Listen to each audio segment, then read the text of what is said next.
Hi dear friends, എല്ലാവർക്കും നമസ്കാരം. എല്ലാവർക്കും ചാനലിലേക്ക് സ്വാഗതം. ഇന്ന് നമുക്ക് ചിക്കൻ ബിരിയാണി തയ്യാറാക്കാം. ഫ്രൈഡ് ചിക്കൻ ബിരിയാണിയാണ്. സാധാരണയുള്ള വീഡിയോസിൽ വെച്ചിട്ട് കുറച്ച് ലെങ്തി ആയിട്ടുള്ള വീഡിയോ ആണ്. നമുക്ക് നല്ല പെർഫെക്റ്റ് ആയിട്ട് ടേസ്റ്റി ആയിട്ടുള്ള ബിരിയാണി തയ്യാറാക്കണ്ടേ. അപ്പോൾ വീഡിയോ സ്കിപ്പ് ചെയ്യാതെ മുഴുവനായും കാണുക. ഇഷ്ടപ്പെടുകയാണെങ്കിൽ ട്രൈ ചെയ്ത് നോക്കുക. വീഡിയോ ലൈക്ക് ചെയ്യുക, മറ്റുള്ളവർക്ക് ഷെയർ ചെയ്ത് കൊടുക്കുക. അപ്പോൾ നമുക്ക് വേഗം നോക്കാം എങ്ങനെയാണ് ഈസി ആയിട്ടുള്ള ഈ ഒരു ഫ്രൈഡ് ചിക്കൻ ബിരിയാണി തയ്യാറാക്കുന്നത്. ആദ്യം നമുക്ക് ചിക്കൻ മാരിനേറ്റ് ചെയ്ത് വെക്കാം. അതിന് വേണ്ടിയിട്ട് 1 table spoon Kashmiri chilli powder എടുത്തിട്ടുണ്ട്. അതിലേക്ക് 1/2 ടീസ്പൂൺ മഞ്ഞൾപ്പൊടി ചേർത്ത് കൊടുക്കാം. 1 ടീസ്പൂൺ ഗരം മസാല ചേർത്ത് കൊടുക്കാം. ആവശ്യത്തിന് ഉപ്പ് കൂടെ ചേർത്ത് കൊടുക്കാം. ഇതൊക്കെ ഒന്ന് മിക്സ് ചെയ്തെടുക്കാൻ വേണ്ടിയിട്ട് ഇതിലേക്ക് വിനാഗിരി ഒഴിച്ചു കൊടുക്കുന്നുണ്ട്. 2-3 ടേബിൾ സ്പൂൺ വിനാഗിരി ചേർത്തിട്ടൊന്ന് മിക്സ് ചെയ്തെടുക്കാം. ഇതിലേക്ക് ഇനി ചിക്കൻ ചേർത്ത് കൊടുക്കാം. എന്നിട്ട് ഈ പൊടികളൊക്കെ എല്ലായിടത്തും എത്തുന്ന വണ്ണം നന്നായിട്ട് കൈ വെച്ചിട്ടൊന്ന് മിക്സ് ചെയ്തെടുക്കാം.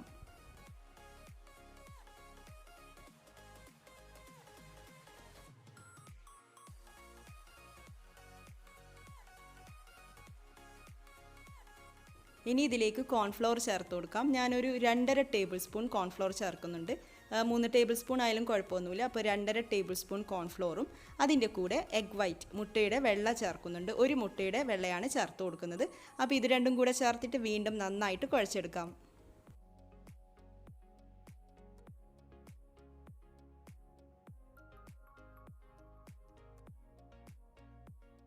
നന്നായിട്ട് മിക്സ് ചെയ്തെടുത്തിട്ടുണ്ട്. വേണമെങ്കിൽ കൂടുതൽ സമയം ഇതുപോലെ മാരിനേറ്റ് ചെയ്ത് വെക്കാം. ഇല്ലെങ്കിൽ ഒരു 15 മിനിറ്റെങ്കിലും ഒന്ന് റെസ്റ്റ് ചെയ്യാൻ വേണ്ടിയിട്ട് വെക്കണം.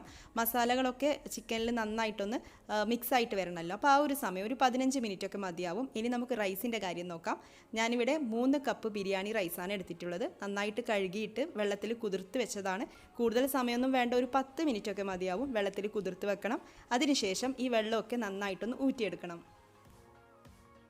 ഇവിടെ 3 ടേബിൾ സ്പൂൺ ഓയിൽ ഒഴിച്ചിട്ടുണ്ട് ഒരു പാത്രത്തിലേക്ക്. ഓയിലിൻ്റെ കാര്യം പറഞ്ഞപ്പോഴാണ്, ഇത് ഉള്ളി ഫ്രൈ ചെയ്തിട്ട് ബാക്കി വന്ന ഓയിലാണ്. അതിൽ നിന്ന് 3 ടേബിൾ സ്പൂൺ എടുത്തതാണ്. ബിരിയാണിയൊക്കെ തയ്യാറാക്കുമ്പം ആദ്യം തന്നെ നട്ട്സും കിസ്മിസും ഉള്ളിയൊക്കെ ഫ്രൈ ചെയ്തെടുക്കുക. എന്നിട്ട് ബാക്കി വരുന്ന അതിനുവേണ്ടി ഉപയോഗിച്ചിട്ടുള്ള ഓയിൽ തന്നെ ബാക്കി കാര്യങ്ങൾക്ക് എടുക്കുക. നല്ലൊരു ഫ്ലേവറും ടേസ്റ്റൊക്കെ ആയിരിക്കും.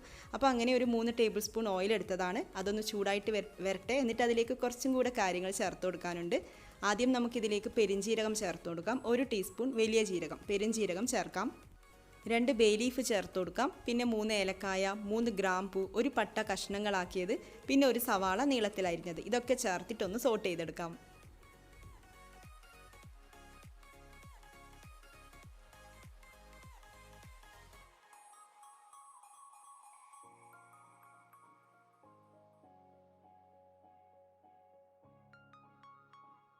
സവാള നന്നായിട്ട് വഴറ്റിയെടുക്കൊന്നും വേണ്ട. ഇതൊന്ന് വാടി തുടങ്ങുമ്പോൾ ഇതിലേക്ക് വെള്ളം ചേർത്ത് കൊടുക്കാം. 3 കപ്പ് ബിരിയാണി റൈസിന് ഞാനിവിടെ 5.25 കപ്പ് വെള്ളമാണ് കേട്ടോ എടുക്കുന്നത്. 6 കപ്പ് എടുക്കുന്നില്ല, 5.25 കപ്പ് വെള്ളമാണ് ചേർത്ത് കൊടുക്കുന്നത്. ഏത് കപ്പിലാണോ റൈസ് എടുത്തത് അതേ കപ്പിൽ തന്നെ വെള്ളം അളന്നെടുക്കാൻ വേണ്ടിയിട്ട് ശ്രദ്ധിക്കണം. ഇതിലേക്ക് ആവശ്യത്തിന് ഉപ്പ് ചേർത്ത് കൊടുക്കാം. പിന്നെ പുതിന കൂടെ ചേർത്ത് കൊടുക്കാം. എന്നിട്ട് നമുക്ക് ഈ വെള്ളം ഒന്ന് തിളപ്പിച്ചെടുക്കാം. റൈസ് തയ്യാറാക്കി എടുക്കുന്ന സമയം തന്നെ ഞാനിവിടെ ചിക്കൻ ഫ്രൈ ചെയ്തെടുക്കുന്നുണ്ട്. ഡീപ്പ് ഫ്രൈ ആണ് കേട്ടോ ചെയ്യുന്നത്. നന്നായിട്ട് ഫ്രൈ ചെയ്തെടുക്കണം. അപ്പോൾ 2 കാര്യങ്ങളും ഒരുമിച്ച് ചെയ്യാം. വെള്ളം തിളച്ചുകൊണ്ടിരിക്കുന്നുണ്ട്. ഇനി നമുക്കിതിലേക്ക് ബിരിയാണി റൈസ് ചേർത്ത് കൊടുക്കാം. വെള്ളമൊക്കെ ഊറ്റി വെച്ചിട്ടുള്ള ബിരിയാണി റൈസാണ്. ഒട്ടും വെള്ളം പാടില്ല കേട്ടോ, അതൊന്ന് ശ്രദ്ധിക്കണം. പിന്നെ ഇതിലേക്ക് ഓയിൽ ഒഴിച്ചു കൊടുക്കാം. നേരത്തെ ഒഴിച്ച ഓയിൽ തന്നെ ഉള്ളി ഫ്രൈ ചെയ്തിട്ട് ബാക്കി വന്ന ഓയിൽ 1 ടേബിൾ സ്പൂൺ ചേർത്ത് കൊടുക്കാം. പിന്നെ ലെമൺ ജ്യൂസ് ചേർക്കാം, ഇല്ലെങ്കിൽ വിനാഗിരിയൊക്കെ ചേർത്താൽ മതിയാവും. ഞാനിവിടെ 1/2 ടേബിൾ സ്പൂൺ വിനാഗിരി കൂടെ ചേർക്കുന്നുണ്ട്. അപ്പോൾ റൈസ് തമ്മിൽ ഒട്ടിപ്പിടിക്കുന്നോ കുഴഞ്ഞു പോകുന്നുള്ള പേടിയൊന്നും വേണ്ട. ഇനി നമുക്ക് അടച്ച് വെച്ച് വെള്ളം വറ്റിച്ചെടുത്ത് റൈസ് വേവിച്ചെടുക്കണം. ഈ ഒരു ബിരിയാണിയിൽ റൈസ് ഇങ്ങനെയാണ് കേട്ടോ ചെയ്തെടുക്കുന്നത്. അല്ലാതെ റൈസ് മുക്കാൽ വേവാകുമ്പോൾ ഊറ്റി മാറ്റി വെക്കുന്നൊന്നുമില്ല. ഇനി നമുക്ക് മസാലയിലേക്ക് വേണ്ട ഇഞ്ചിയും പച്ചമുളകൊക്കെ ഒന്ന് ചതച്ചെടുക്കാം. അതിന് വേണ്ടിയിട്ട് മിക്സിയുടെ ജാറിലേക്ക് 8 ചുവന്നുള്ളി ചേർത്ത് കൊടുക്കാം. പിന്നെ പച്ചമുളക് 6 പച്ചമുളക് ചേർത്ത് കൊടുക്കാം. പിന്നെ ഇതിലേക്ക് ഒരു മീഡിയം സൈസിലുള്ള ഇഞ്ചി ചേർക്കണം. അത് ഇതുപോലെ കഷ്ണങ്ങളാക്കിയിട്ട് ഇഞ്ചി ചേർത്ത് കൊടുക്കാം. പിന്നെ വെളുത്തുള്ളി 8-10 അല്ലി വെളുത്തുള്ളി ചേർത്ത് കൊടുക്കാം. 1 ടീസ്പൂൺ വലിയ ജീരകം, പെരിഞ്ജീരകം കൂടെ ചേർത്ത് കൊടുക്കാം. എന്നിട്ട് വെള്ളമൊന്നും ചേർക്കാതെ ഒന്ന് നന്നായിട്ട് ചതച്ചെടുത്തുകൊണ്ട് വരാം.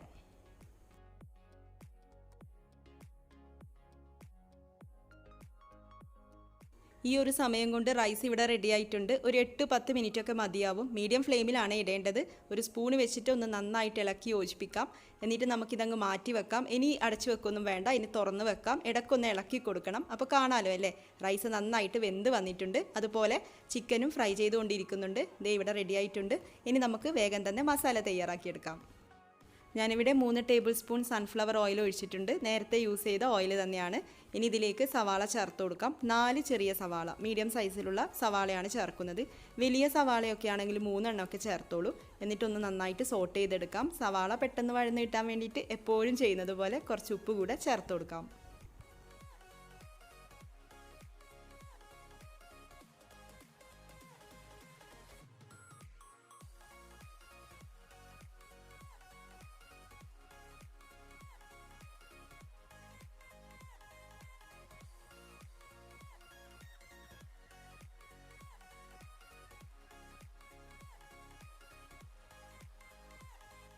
സവാള ഒന്ന് സോഫ്റ്റായി വന്ന് തുടങ്ങുമ്പോൾ ഇതിലേക്ക് നേരത്തെ മിക്സിയിൽ അരച്ചെടുത്ത ഇഞ്ചി, പച്ചമുളക്, വെളുത്തുള്ളിയൊക്കെ ഇല്ലേ, അത് ചേർത്ത് കൊടുക്കാം. നന്നായിട്ട് വഴറ്റിയെടുക്കണം. ഇതിൻ്റെയൊക്കെ ആ ഒരു റോ ടേസ്റ്റ്, ആ റോ സ്മെല്ലൊക്കെ ഒന്ന് മാറി വരട്ടെ.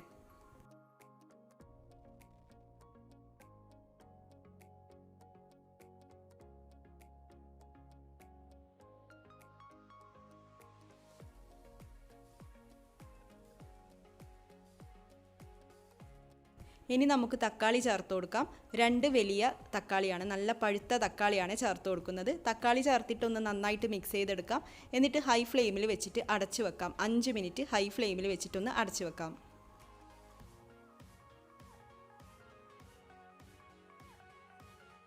അഞ്ച് മിനിറ്റ് കഴിഞ്ഞിട്ടുണ്ട്. തക്കാളി നന്നായിട്ട് വെന്ത് വന്നിട്ടുണ്ട്. ഇനി അടച്ചു വെക്കൊന്നും വേണ്ട, ഹൈ ഫ്ലെയിമിൽ വെച്ചിട്ട് തന്നെ തക്കാളി ഒന്ന് നന്നായിട്ട് ഉടച്ചെടുക്കാം.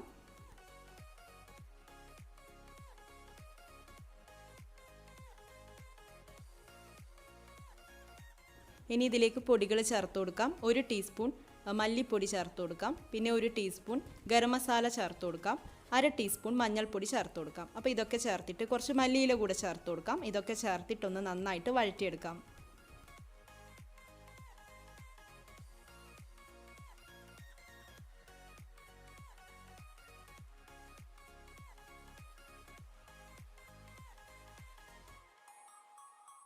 ഇതിലേക്ക് ഒരു 1/4 കപ്പ് ചൂടുവെള്ളം ഒഴിച്ചു കൊടുക്കാം. കൂടുതലൊന്നും വേണ്ട കേട്ടോ, ഒരു 1/4 കപ്പൊക്കെ മതിയാവും. നന്നായിട്ടൊന്ന് ഇളക്കി യോജിപ്പിക്കാം.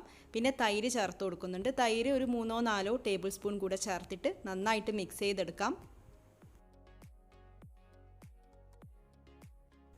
ഇനി ഇതിലേക്ക് ഫ്രൈ ചെയ്ത് വെച്ചിരിക്കുന്ന ചിക്കൻ കഷ്ണങ്ങൾ ചേർത്ത് കൊടുക്കാം. നന്നായിട്ടൊന്ന് മിക്സ് ചെയ്തെടുക്കാം. ഈ ഒരു സമയത്ത് ടേസ്റ്റൊക്കെ നോക്കാം. ഉപ്പ് ആവശ്യമെങ്കിൽ ചേർത്ത് കൊടുക്കാം. എരിവ് ആവശ്യമായിട്ട് വരുന്നതാണെങ്കിൽ കുറച്ച് കുരുമുളക് പൊടി ചേർത്ത് കൊടുക്കാം. നന്നായിട്ടൊന്ന് മിക്സ് ചെയ്യാം. പിന്നെ ഇതിലേക്കൊന്നും ഇതുവരെ നെയ്യ് ചേർത്തിട്ടില്ല. അപ്പോൾ ലാസ്റ്റായിട്ട് 1 ടേബിൾ സ്പൂൺ നെയ്യ് ചേർക്കാം. കുറച്ച് മല്ലിയില കൂടെ ചേർത്തിട്ട് അടച്ച് വെക്കാം. മീഡിയം ഫ്ലെയിമിൽ 5 മിനിറ്റൊക്കെ അടച്ച് വെക്കാം. ഈ ഒരു ചിക്കനിലേക്ക് മസാലയൊക്കെ നന്നായിട്ട് കോട്ട് ചെയ്യാനും പിന്നെ ചിക്കൻ ഫ്രൈ ചെയ്തെടുത്തതാണല്ലോ, അപ്പോൾ കുറച്ച് ജ്യൂസി ആയിട്ട് ഇരിക്കാനും വേണ്ടിയിട്ടാണ്. അപ്പോൾ നമുക്കൊരു 5 മിനിറ്റ് അടച്ച് വെക്കാം. 5 മിനിറ്റ് കഴിഞ്ഞിട്ടുണ്ട്. നമ്മുടെ ടേസ്റ്റി ആയിട്ടുള്ള ചിക്കൻ മസാല ഇവിടെ റെഡി ആയിട്ടുണ്ട്. അങ്ങനെ മസാലയും റെഡിയാണ്, റൈസും റെഡിയാണ്. ഇനി എന്താ പരിപാടി? ഇനി നമുക്ക് ദം ചെയ്തെടുക്കാനുള്ള കാര്യങ്ങൾ നോക്കാം. ഇതൊന്ന് സെറ്റ് ചെയ്തെടുക്കണം. ഞാനിവിടെ ആദ്യത്തെ ലെയർ, അതായത് ഏറ്റവും അടിയിലെ ലെയറായിട്ട് റൈസാണ് കേട്ടോ വെക്കുന്നത്. അത് നിങ്ങളുടെ ഇഷ്ടത്തിനനുസരിച്ച് ചെയ്യാം. ഏറ്റവും അടിയിൽ മസാല വെക്കാം, അതിൻ്റെ മുകളിൽ റൈസ് വെക്കാം, അല്ലെങ്കിൽ ഇതുപോലെ റൈസ് വെക്കാം, എന്നിട്ട് മസാല വെക്കാം, പിന്നെ റൈസ് വെക്കാം, എങ്ങനെ വേണമെങ്കിലും ചെയ്യാം. അപ്പോൾ ഈ റൈസിൻ്റെ മുകളിലായിട്ട് ഞാൻ കുറച്ച് മസാല വെച്ച് കൊടുക്കുന്നുണ്ട്.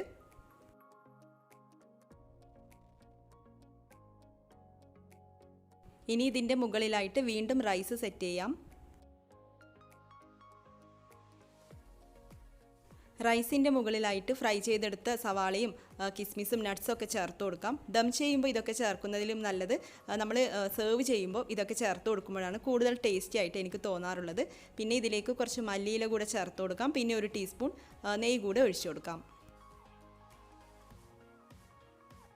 എന്നിട്ട് ഇതിൻ്റെ മുകളിൽ ചിക്കൻ മസാല വെച്ച് കൊടുക്കാം. വീണ്ടും റൈസ് ചേർക്കാം. അതിൻ്റെ മുകളിലായിട്ട് നെയ്യ്, കാഷ്യൂ, കിസ്മിസ്, മല്ലിയില, വീണ്ടും റൈസ്. അങ്ങനെ നമുക്ക് റൈസിൻ്റെയും ചിക്കൻ മസാലയുടെയും ഓരോ ലെയറായിട്ട് സെറ്റ് ചെയ്തെടുക്കാം.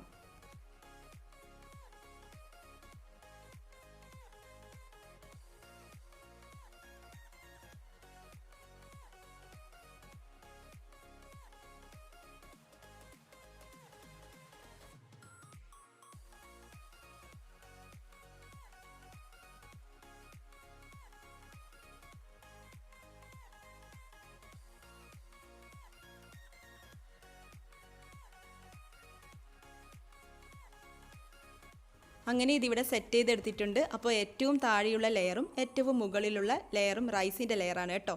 ഇനി നമുക്കിത് ഒരു ഫോയിൽ പേപ്പർ വെച്ചിട്ടൊന്ന് കവർ ചെയ്തെടുക്കാം. അലൂമിനിയം ഫോയിൽ യൂസ് ചെയ്യുന്നില്ലെങ്കിൽ ഒരു ലിഡ് വെക്കാം. എന്നിട്ട് അതിൻ്റെ മുകളിൽ വെയിറ്റുള്ള എന്തെങ്കിലും എടുത്ത് വെച്ചാൽ മതിയാവും. ഇതുപോലെയാണ് ചെയ്യുന്നതെങ്കിൽ അലൂമിനിയം ഫോയിൽ വെച്ചിട്ടൊന്ന് നന്നായിട്ട് കവർ ചെയ്തെടുക്കാം. എന്നിട്ട് ഈ പാത്രത്തിൻ്റെ ലിഡ് ഇതിൻ്റെ മുകളിലായിട്ട് വെച്ച് കൊടുക്കാം.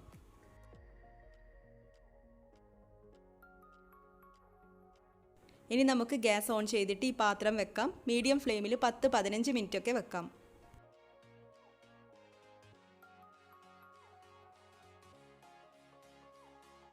ഞാനൊരു 10 മിനിറ്റ് മീഡിയം ഫ്ലെയിമിൽ വെച്ചിട്ടുണ്ട്. നമുക്കിതൊന്ന് തുറന്ന് നോക്കാം. അങ്ങനെ നമ്മുടെ chicken biryani, fried chicken biryani ഇവിടെ റെഡി ആയിട്ടുണ്ട്. നിങ്ങൾക്ക് ഇഷ്ടമുള്ള പോലെ സെർവ് ചെയ്യാം കേട്ടോ. മിക്സ് ചെയ്തിട്ടൊക്കെ ആണെങ്കിൽ അങ്ങനെ സെർവ് ചെയ്യാം. അപ്പോൾ എല്ലാവരും ഒന്ന് ട്രൈ ചെയ്ത് നോക്കുക. നിങ്ങളുടെ അഭിപ്രായം കമൻസിലൂടെ അറിയിക്കുക. ഈ വീഡിയോ കണ്ടിട്ട് ഇഷ്ടപ്പെടുകയാണെങ്കിൽ ചാനൽ സബ്സ്ക്രൈബ് ചെയ്യാനും മറക്കരുത്. നമുക്ക് അടുത്ത വീഡിയോയിൽ കാണാം. താങ്ക്